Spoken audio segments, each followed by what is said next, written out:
Check out how we make this 22-pound brisket. All right, my friends, that's 22 pounds untrimmed. So this is probably the last brisket that's ever going to be made at this location. That's right, because we are getting ready to move to the new location. As sad as it sounds, it's also a good thing. Sometimes you got to move on. Let's get to it. We're just going to trim this up a little bit. Not a whole lot, just a little bit. Don't throw it away. Make tallow out of it. Look at that. That is just pure fat right there. Wow.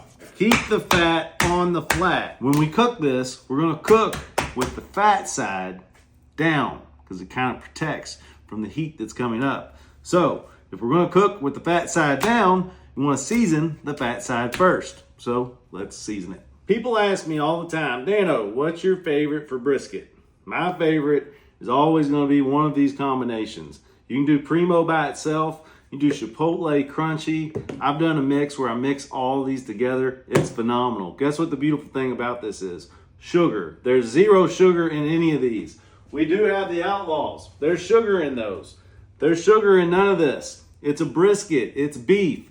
I don't like sugar on beef, okay? So we have probably about 1/2 of a bottle of chipotle here, about half of one of these little bottles. So I'm just gonna take the lid off of our chipotle, 1/2 of a small jar of our Dano's Crunchy, and we're gonna do about 1/2 a jar of our blue top, that's the Dano's seasoning. So we're just gonna add that in. It reminds me of when I used to go to Kings Island as a kid. You get those little sand things. 1 whole jar of Dano's Primo. Like I said, this is phenomenal on brisket by itself. We're just gonna go in with the whole jar. It's got black garlic, tons of black pepper in there. Black pepper is the first ingredient. Put our lid on, and that is a beautiful thing. So Dano's never has more than 50 milligrams per serving in any of these containers. They're all 50 milligrams per serving. So what that means is this is all the salt that we use in the entire bottle. But that is real sea salt, my friends. So when you use Dano's aggressively like we do, you end up getting the right amount of salt that you need. It's not rocket science, you guys. It's Dano's. So look at that. We're all mixed up. Now let me get my gloves on. We're going to rub it down and sprinkle generously. All right, here we go. I usually use Duke's mayonnaise. Today, we're using QP mayonnaise. Why not? I've never done that before. It's got to be good. So we're going to give it a big old squeeze. Now I'm going to rub the mayonnaise in with my left hand so I can keep this for sprinkling. This is definitely a thicker mayonnaise. It's going to be interesting. Now we're getting ready to do one of my most favorite things in the world. You know what that is. We're getting ready to pop the top and go pop, pop, pop, pop, pop. That's right. You got to say it while you do it. See, now some people, they just do like this and not enough comes out. But when you go pop, pop, pop, pop, pop, pop, pop, pop, pop, pop, pop, pop, pop, pop, pop, pop, pop, pop, that's how you sprinkle generously, my friends. So we're just going to give it a nice coating. Pop, pop, pop. Sometimes it pops for itself. To get this edge, I'll kind of sprinkle it on my hand and just pat it in like so. And sprinkle and pat. Sprinkle, pat. Look how it just kind of becomes one with the brisket. I'm gonna get a little oil out, kind of as a second binder, make it sticky again, just like so. Look at that baby shine. Sprinkle the top of it down here on the flat. Now let's flip it over and get the other side. Give it a squeeze of the Kewpie. Get that rubbed all around. You can just open this little lid right here. Now you can hit the gas. It's a lot easier. We're gonna get right here, just like this. Look at that. Tap that in. Last coating here. All right, it is time. Look at that. This is how we're doing it. Fat side down. We're doing the flat, or what the heat source is more over here. We're gonna do the flat on the left side. Now we are going low and slow. What that means, 200 degrees. It's 3 o'clock, 3 p.m. right now. I'm not gonna see this thing for at least about 15, 16 hours. So we'll see you real soon. In case you're wondering what kind of fuel we're running, we're doing the Kingsford Hickory. All right, my friends, it's 9 o'clock in the morning.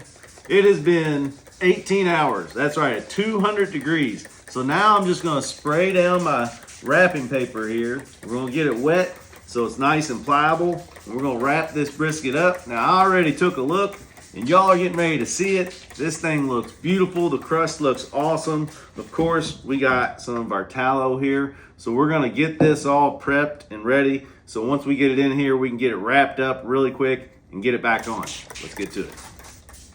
Lift this up and get underneath here so it helps it stick together. All right, after you got it all spritzed down, I like to kind of rub it into the paper. If you just spray it on there, sometimes it'll dry really quick. So if you rub it in, it's actually penetrating into the paper to keep it moist. Because you want this to be able to be really pliable when you roll it. All right, let's go get that brisket. So it's been 18 hours. Look at this. Is it 185? That's actually great. Okay, let's take this bad boy in, get it wrapped. Look at that. Look at that. So it was 185 internal. I want to get this back on as quick as possible. I'm getting some of this beef tallow that I made last time. I'm just going to put a couple little chunks in here. Actually, little shreds right on top works perfectly. I don't want this thing to stall out on its temperature. So I'm literally going to get this wrapped and back on. That's why you get everything prepped before you go pull it off. I'm going to fold this over like so. Hang on.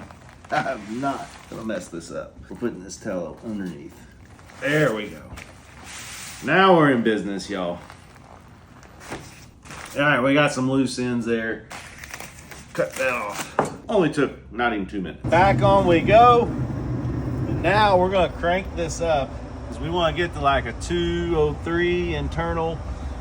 We're gonna crank this up to 250. We'll let it keep cooking. All right, you guys, it's 11:30. And I probed this, look where it's at. We're going right in the middle of the hunk. We're at 201, 202, 203. Feels very, very tender in there. So I'm gonna show you a little trick.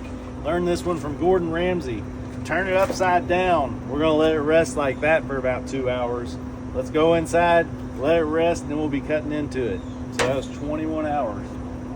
It's time to yum yum get it some. All right, my friends, the time is here. It's time to open this bad boy up, see what we got. Whoa, whoa, whoa.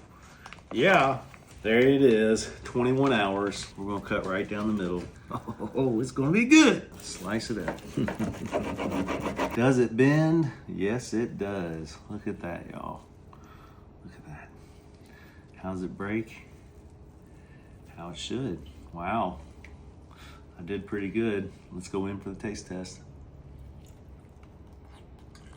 Yum, yum, get you some. That's the way to do it, low and slow. Let's keep slicing this. I'm gonna take it to the office, give it to the team. Let's see what they think. We're gonna turn this over. So we're separating this flat and the point. That has got a lot of fat on it. So set that to the side. There's gonna be some happy people at Dano's today. Where all that fat just rendered down. That might be the best pieces. Put those right here in the corner. All right, that's it. Now let's go deliver the goods. And the results were... Fantastic. Dano might, love to hear it. They weren't paid to say that.